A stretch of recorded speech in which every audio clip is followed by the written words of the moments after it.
Assalamualaikum, salam, Om Swastiastu, Namo Buddhaya, salam kebajikan.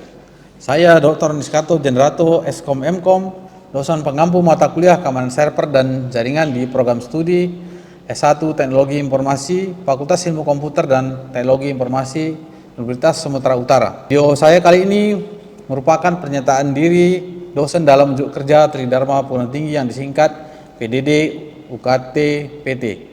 Adapun mata kuliah keamanan server dan jaringan yang saya ampu ini adalah mata kuliah pada semester 4 dengan bobot 3 SKS teori dan 1 SKS praktikum.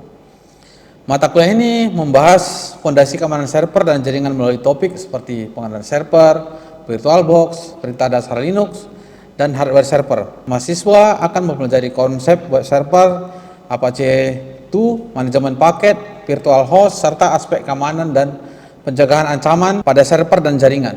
Mata kuliah ini memberikan landasan penting bagi mahasiswa untuk mengelola dan melindungi infrastruktur IT dengan pemahaman yang mendalam tentang keamanan server dan jaringan. Sementara itu, capaian pembelajaran mata kuliah ini adalah mampu mengimplementasikan model terstruktur secara komprehensif untuk penyelesaian permasalahan di bidang teknologi informasi. Dengan mengikuti tiap pertemuan kuliah ini, mahasiswa diharapkan pertama, mampu menjelaskan konsep dasar keamanan server dan jaringan, termasuk pemahaman tentang ancaman dan risiko yang mungkin terjadi. Kedua, mampu mengimplementasikan VirtualBox untuk membuat lingkungan uji coba dan mengelola ISO sebagai media instalasi. Yang ketiga, mampu menggunakan perintah dasar Linux untuk navigasi, manajemen file, dan administrasi dasar sistem.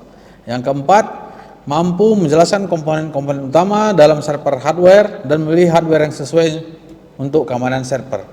Yang kelima, mampu melakukan instalasi dan mengkonfigurasi Apache II sebagai web server, serta melakukan konfigurasi dasar untuk menjalankan server. Yang keenam, mampu mengelola multiple virtual host di Apache II, termasuk konfigurasi dan pengelolaan keamanan virtual host. Yang ketujuh, mampu mengatur dan mengkonfigurasi virtual host, termasuk konfigurasi dan sharing antar virtual host. Yang kedelapan, mampu mengimplementasikan konfigurasi lanjutan untuk virtual host, termasuk mekanisme berbagi file. Dan yang terakhir atau yang kesembilan, mampu memahami konsep dan implementasi teknologi web warnet dalam konteks keamanan server dan jaringan.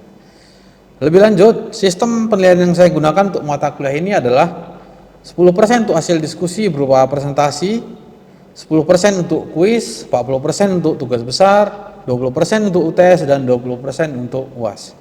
Ada 3 metode pembelajaran yang saya gunakan di sini, yaitu ceramah yang saya lakukan untuk memaparkan materi, diskusi untuk mendalami materi, dan praktikum untuk mahasiswa mempraktekkan materi yang telah mereka terima di kelas.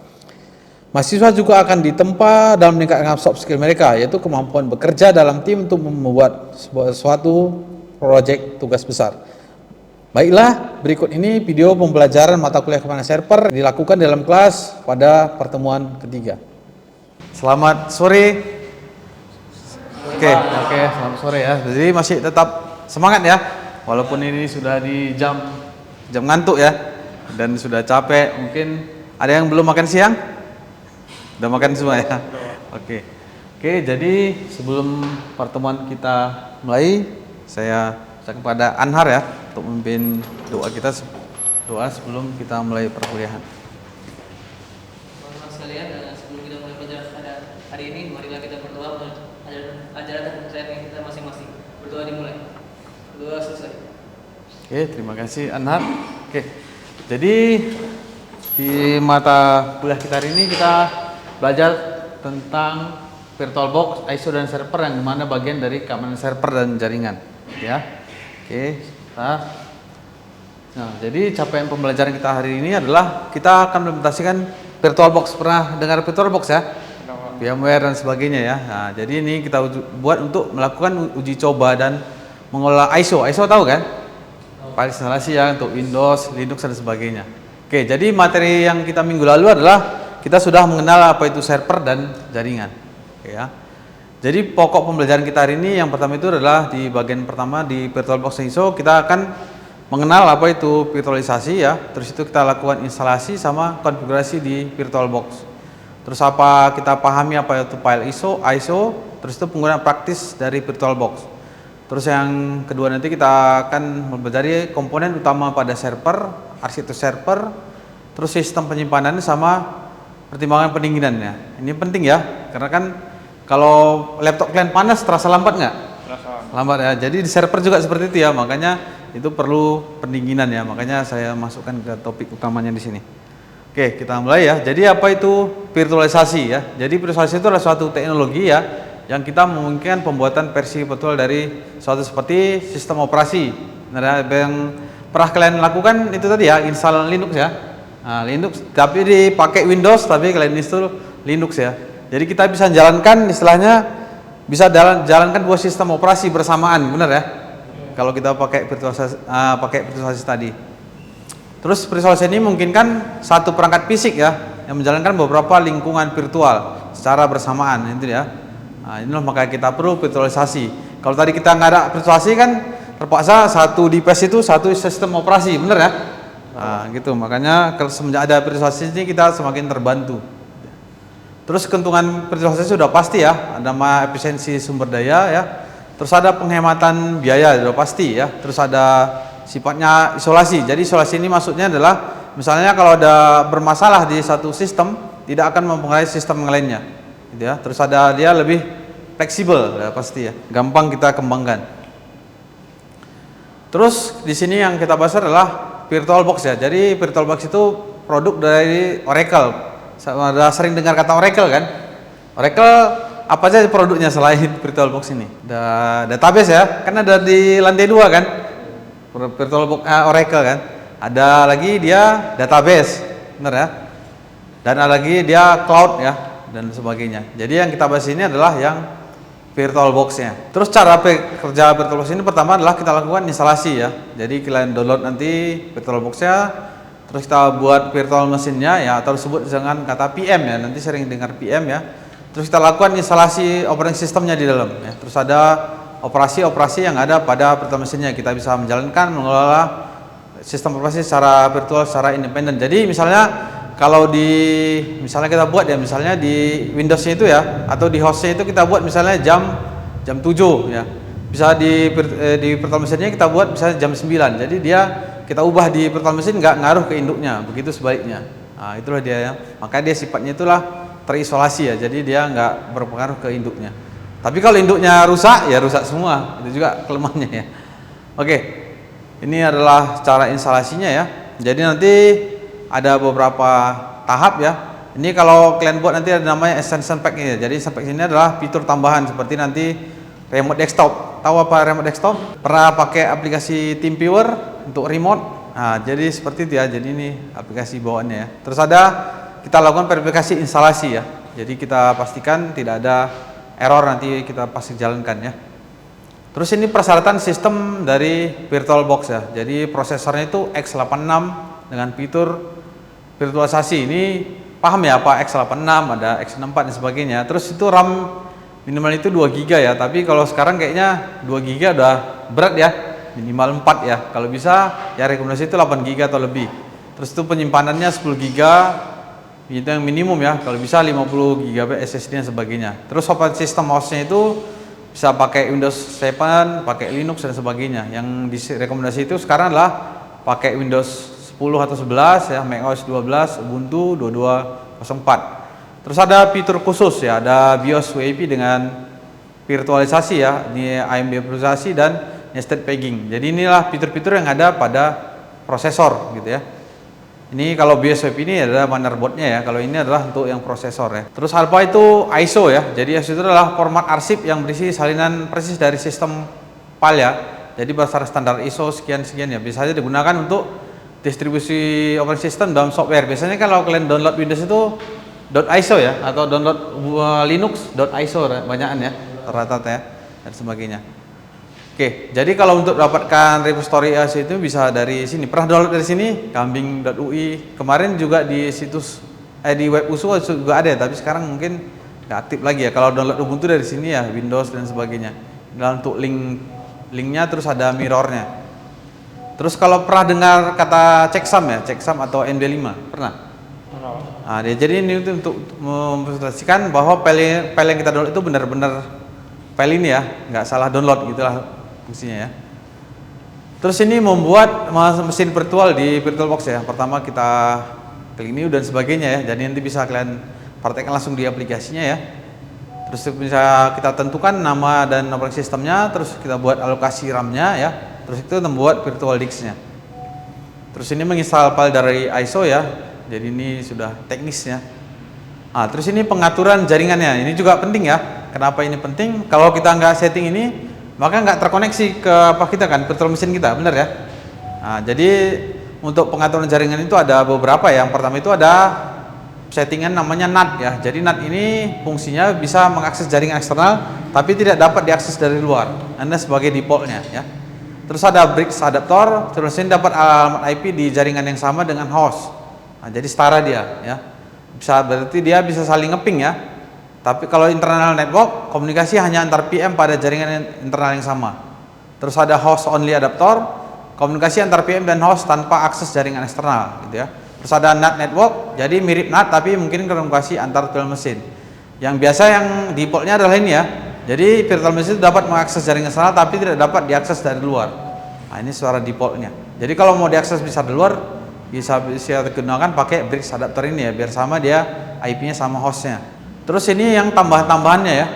Tambahannya ini bisa integrasi mouse, bisa kita drag and drop file ya. Terus ada share folder, resolusi layar, terus performanya lebih baik ya.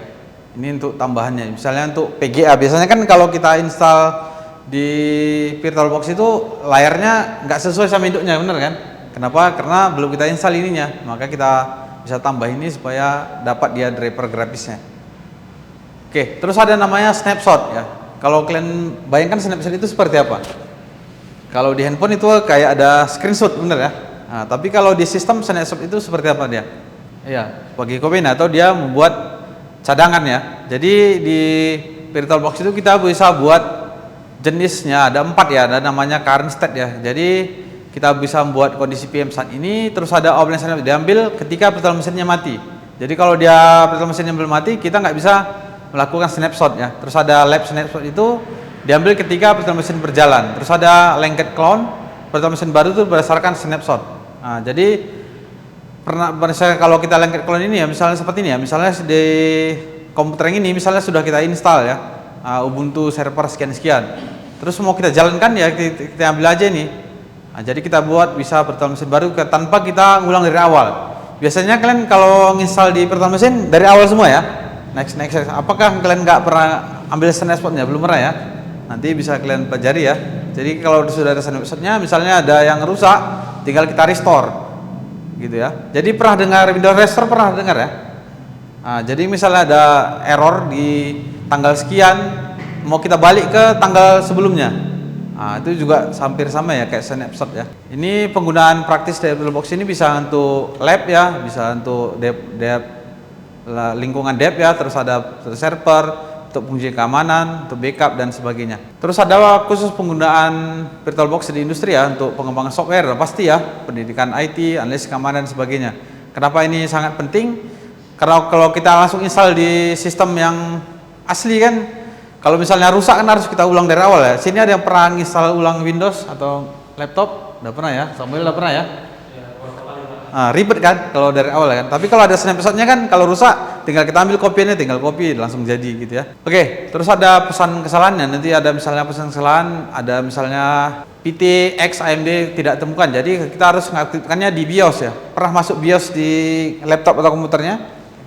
Pernah ya. Jadi harus kita aktifkan ini ya. Kalau nggak aktif ini, sini ada juga pernah jalankan game emulator kayak LD Player gitu, pernah ya? Jalankan game Android di laptop. BlueStack ya, BlueStack. Kalau ini nggak aktif, nggak bisa kan? Walaupun kita paksakan, tapi dia nge-lag parah gitu ya, patah-patah. Tapi kalau ini aktif, lancar ya. Inilah dia fungsinya, hampir sama kayak itu tadi ya. Kita istilahnya buat sistem virtual ya. Jadi jalankan Android itu di Windows, nah gitu ya. Terus ada performa lambat ya, terus ada user terdeteksi dan sebagainya. Oke, jadi ada juga alternatif dari VirtualBox ini ya.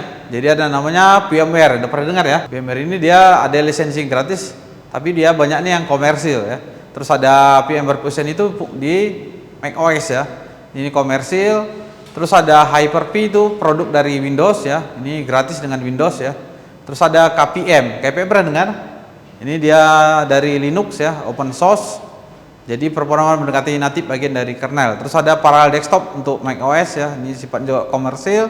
Terus ada QEMU ya, cross platform. Ini emulasi hardware lengkap dan fleksibel. Dari yang contoh-contoh ini yang pernah kalian install yang mana? Ini pernah ya, workstation ya. Ini pernah pakai.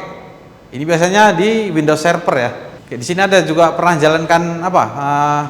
Emulator kayak PlayStation 2, PlayStation 3. Kalau kalian pernah pasti kalian pernah dengar ini QEMU kan? Quick Emulator. Jadi ini engine ya bisa jalankan PlayStation ya. Jadi banyak engine yang untuk emulator itu pakai ini ya. Terus ada ringkasan bagian dari VirtualBox ini ya. Jadi virtualisasi itu adalah teknologi untuk menjalankan banyak lingkungan virtual pada satu perangkat fisik. Terus itu VirtualBox itu adalah hypervisor-nya ya. Hypervisor untuk virtual desktop, file ISO itu adalah format arsip untuk instalasinya. Terus ada kita lakukan konfigurasi ya. Terus ada kasus penggunaannya, penerapannya dalam pengembangan pendidikan dan keamanan ya. Terus yang masuk kita bagian kedua, perangkat keras server ya. Jadi kita di sini mengenal komponen utama, arsitektur, pertimbangan pilihan perangkat keras untuk lingkungan komputasi yang enterprise ya. Kalau banyak server untuk yang enterprise ya. Jadi apa itu server ya? Nanti kalau ada yang tanya apa itu server, server itu adalah sistem komputer ya, dirancang untuk menyediakan layanan ya, menjalankan aplikasi yang melayani banyak pengguna. Kalau nggak banyak pengguna, memang bisa juga server, tapi biasanya server itu yang melayani banyak pengguna, gitu ya.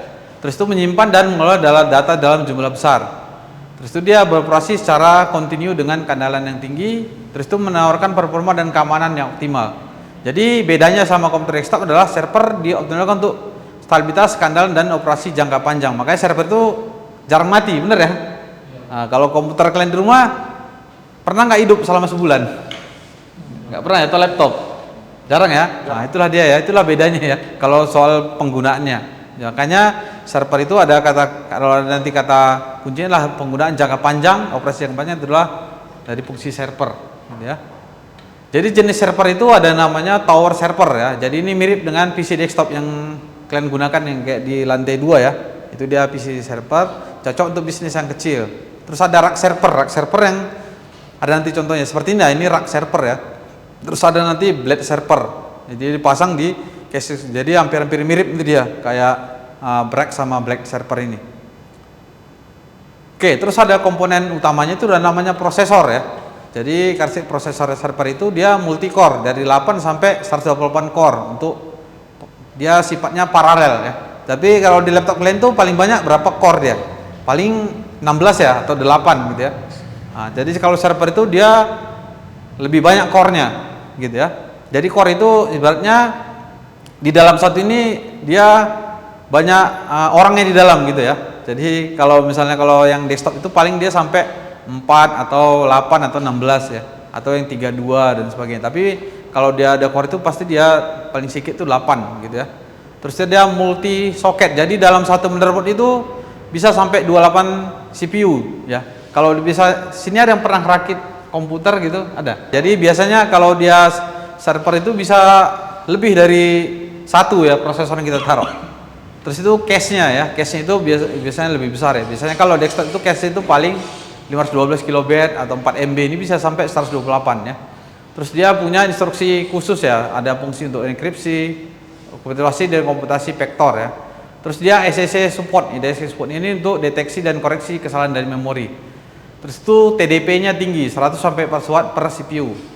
Nah, ini paham ya TDP ya, penggunaan wattnya ya, thermal design. Jadi kalau biasanya kalau komputer desktop itu paling tinggi itu paling sampai 65 watt ya. Jadi kalau ini kalau udah TDP-nya tinggi pasti suhunya juga tinggi.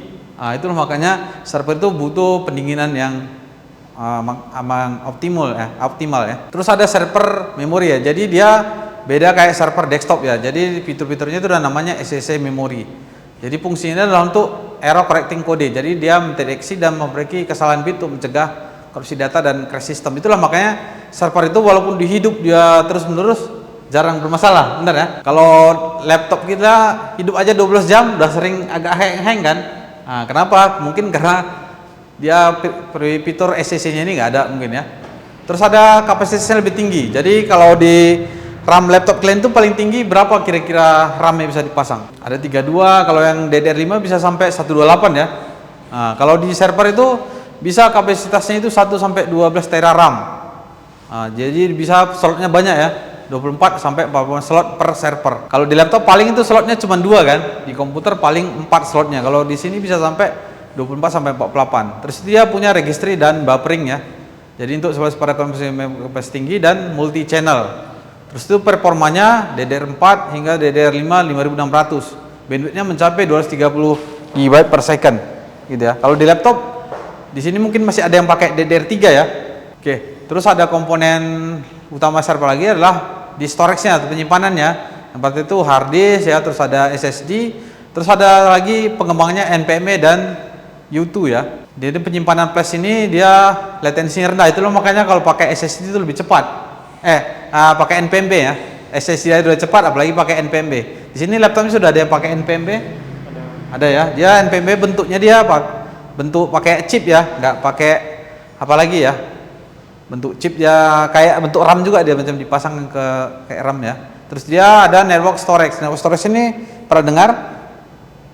Ini penyimpanan yang berbasis jaringan ya. Kalau mereknya itu ada apa ya? Merek QNAP ada, terus ada merek apa lagi ya? Ada satu lagi dia nanti. Saya ingat itu ada merek QNAP ya, ada network storage. Ya. Jadi dia penyimpanan berbasis jaringan ya. Oke, terus ini tadi udah ya, memori udah. Terus ada lagi ya kartu jaringan ya, kartu jaringan. Jadi biasanya kartu jaringan yang ada di laptop kalian itu yang seperti ini ya. Tapi kalau di server itu ada yang pakai ini dia, pakai namanya fiber channel ya, sudah pakai fiber optik ya. Biasanya kan ada yang pakai LAN, ada pakai fiber optik. Tapi kalau biasanya yang server-server itu dia sudah banyak pakai fiber optik seperti ini ya. Jadi kecepatannya itu ada yang 1 GB, ada 10, ada 25, ada 40 sampai 100 GB gitu ya. Tapi kalau di laptop paling tinggi itu yang 2,5 kan, 2,5 pernah di laptop pernah terketik 2,5 GBE ya. Itu artinya speednya itu sampai 2,5 GB. Jadi makin cepat ini ya makin cepat dia untuk memproses lah gitu ya. Terus ada teknologinya itu ada RJ45 ya, ini RJ45 pakai tembaga atau SPF Plus ini pakai serat optik. Nah, jadi laptop masih jarang yang pakai ini ya, SPF sama SPF Plus. Jarang kita lihat ya. Bisa kalau kalian mau pakai teknologi ini bisa kalian gunakan, pernah dengar HTB Converter ya. Itu bisa ya. Jadi kita bisa gunakan serat optik itu untuk laptop kita. Tapi kita harus beli konverternya. Tapi kalau di server itu sudah tersedia langsung tanpa kita pakai konverter. Terus dia offloading ya, TCP IP, HCSI, RDM untuk mengurangi beban CPU ya. Terus ada SR10P, virtualisasi input untuk performa PM yang lebih baik ya. Terus ada kita bisa bonding teaming. Jadi kita bisa gabungkan LAN card ini ya untuk meningkatkan bandwidthnya. Terus ini pendinginan. Nah, ini tadi yang perlu ya. Terus ada namanya air cooling, ini pakai udara. Terus ini liquid cooling. Liquid cooling ini yang kayak PC, kayak akuarium, pernah lihat ya? Itulah dia. Ini pakai liquid cooling ya. Jadi dia menggunakan cairan yang tidak menghantarkan listrik. Jadi dia kayak akuarium ya PC-nya. Itulah dia pakai air ya. Ini liquid cooling ya, pendinginan pakai air. Terus ada pakai heat pipes, ini sudah sering ya yang kalian pernah lihat pendingin itu yang pakai transfer panas tadi ya. Terus ada kipas, dari kipas tadi dia akan mentransfer panas dari pipa ini tadi ya. Jadi panasnya itu kan akan dibuang oleh kipas gitu ya. Terus ada thermal design ini tadi mengerahkan air udara dengan presisi. Terus server modern itu memiliki sensor suhu dan kontrol pendinginan canggih untuk menjaga suhu optimal sambil meningkatkan pembisingan dan komposisi. Contohnya kalau laptop kalian kalau udah kepanasan ribut ya. Terus ini juga penting ya, adalah sistem RAID ya. Ada RAID 0, ada RAID 1, ada RAID 1 0 ya, 1 tambah 0. Jadi fungsi RAID-nya lah untuk melakukan distribusi data ke beberapa disk ya. Jadi ini juga penting ya di bagian server, pengaturan RAID ini penting ya. Nanti kita bisa demokan ya. Ini contoh RAID ya, misalnya kalau kita RAID 0 ya, misalnya sini 1 tera, 1 tera, 1 tera. Kalau ini kita gabung jadi 3 tera. Gitu ya. Tapi kelemahannya kalau di sini rusak, hilang semua datanya. Ini kelemahan dari RAID 0 ya. Kalau RAID 1 dia membuat copy ya. Di sini 1 tera, di sini 1 tera ya. Di sini data A, di sini data A, data B, data B. Jadi misalnya di sini rusak, masih ada backupnya di sini. Di sini rusak, ada backup di sini. Tapi kalau ini tadi di sini rusak semua.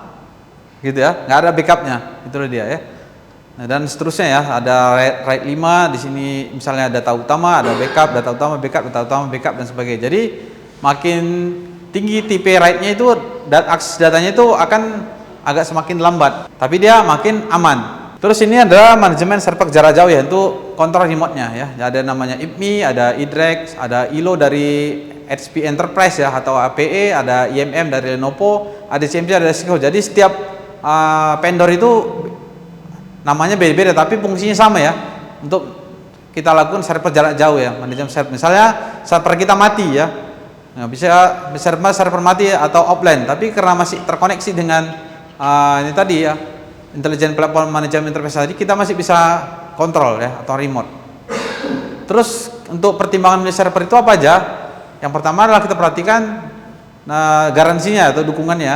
Terus ada uptime-nya. Kalau kalian pernah ke sini pipeness ya, artinya pipeness itu artinya berarti kurang dari 5 menit downtime per tahun. Dan membutuhkan redundancy di semua level. Terus ini rencanakan misalnya kapasitas dengan 30 sampai 60% ya ke depannya. Terus sudah ada dukungan SLA. Jadi 24/7. Jadinya harus online terus lah artinya ya. Terus nanti tren terbaru dalam perangkat keras server itu ada akselerator komputasi seperti GPU, FPGA, ASIC dan sebagainya ya. Biasanya sekarang server itu banyak digunakan untuk AI sama machine learning, benar ya. Terus ada penyimpanan flash storage, terus ada flash storage yang composable ya. Terus ada ARM di server, terus itu pendinginan cair ya, ini tadi ya. Terus ini ada latihan ya, nanti kalian analisa spek-spek server di sini ya. Jadi kapasitasnya kira-kira dia udah bisa menghandle berapa dan sebagainya. Sini sekarang kita diskusi dan tanya jawab. Ada yang mau ditanyakan? Ya, Samuel. Oke. Mengenai uptime server itu Pak, kalau di lapangan apakah memang pasti hidup kayak dibilang 1 tahun hanya bisa dibuat untuk maintenance, tapi kalau di lapangan apakah terjadi seperti itu juga Pak? Ya, kalau biasanya ya, kalau dia sudah perusahaan-perusahaan besar ya harus kayak nanti sistem perbankan ya kan, hilang istilahnya 1 detik aja terputus atau 2 detik banyak orang yang rugi gitu ya. Pernah kemarin kita lihat yang server yang pernah WhatsApp ya kemarin di down ya, atau media sosial down kemarin kan banyak orang protes ya. Nah, itu aja masih berapa ya, masih setengah hari udah protes, apalagi nanti lama ya. Jadi makin lama server itu downtime-nya ya makin buruk kualitas layanannya. Tapi kalau biasanya kalau yang vendor-vendor besar itu kayaknya sudah rata-rata downtime-nya itu kurang dari 5 menit. Apalagi sistem perbankan, apalagi yang sistem-sistem kayak Google API kan itu banyak membawahi untuk aplikasi Gojek, Google Map. Kalau itu down semua. Makanya biasanya perusahaan besar itu realitanya pasti downtime-nya kurang dari 5 menit. Itulah kira-kira. Jadi kalau biasanya perbankan gitu biasanya uptime-nya itu kurang dari 5 menit. Kalau hitungnya rata-ratanya. Oke, ada lagi yang mau ditanyakan? Udah jelas ya? Oke. Jadi kesimpulan kita pada hari ini ya. Jadi perusahaan itu mungkin kan pemanfaatan sumber daya yang lebih efisien ya. Terus itu berbagai solusi open source yang agak kuat ya. Terus itu file ISO penting ini untuk sistem operasi pada virtual machine, kemampuan snapshot dan komunikasi yang mungkin kan basis tinggi ya. Terus itu server modern itu memiliki komponen khusus untuk keandalan performa dan sebagainya. Terus adalah tadi redundansi ya. Terus ada teknologi manajemen jarak jauh memungkinkan operasi yang efisien. Oke, minggu depan dikumpulkan tugas kita hari ini ya. Jadi tugas kalian adalah melakukan instalasi dan konfigurasi sistem operasi server ya. Jadi ini ada beberapanya tadi ya, untuk kalian lakukan instalasi question tadi ya. Terus ada konfigurasi fitur share folder ya. Terus ada mengubah pengaturan virtual machine dari NAT default menjadi bridge adapter. Ya. Jadi tugas dikumpulkan di kelas USU ya, paling lambat 1 minggu setelah pertemuan ini ya. Tugas itu bentuk laporan instalasi disertai dengan video instalasi. Jadi minggu depan kita belajar tentang perintah dasar Linux ya. Kenapa kita belajar ini? Karena nanti kalian sudah install tapi komen-komennya masih ada lupa ya. Ada yang tahu salah satu komennya? CP ya untuk copy ya. Terus apa lagi? LS ya untuk melihat isi directory ya kan. Dan sebagai mkdir untuk membuat directory ya. Oke ya. Itu adalah pelajaran kita untuk minggu depan. Oke, sebelum kita tutup ada yang mau ditanyakan lagi? Ada ya? Oke. Jadi kepada Anar dipersilakan lagi ke depan ya untuk menutup doa untuk penutup tadi kan. Kita buka dengan doa, kita tutup lagi dengan doa. Oke. Teman-teman, untuk kuliah kita hari ini semoga diberkahi. Mari kita Oke, selamat sore ya. Terima kasih atas kehadirannya. Sampai jumpa minggu depan ya. Semoga kita selalu sehat-sehat di lindungan Tuhan ya. Semoga ilmu hari ini bermanfaat. Terima kasih. Selamat sore. Ya.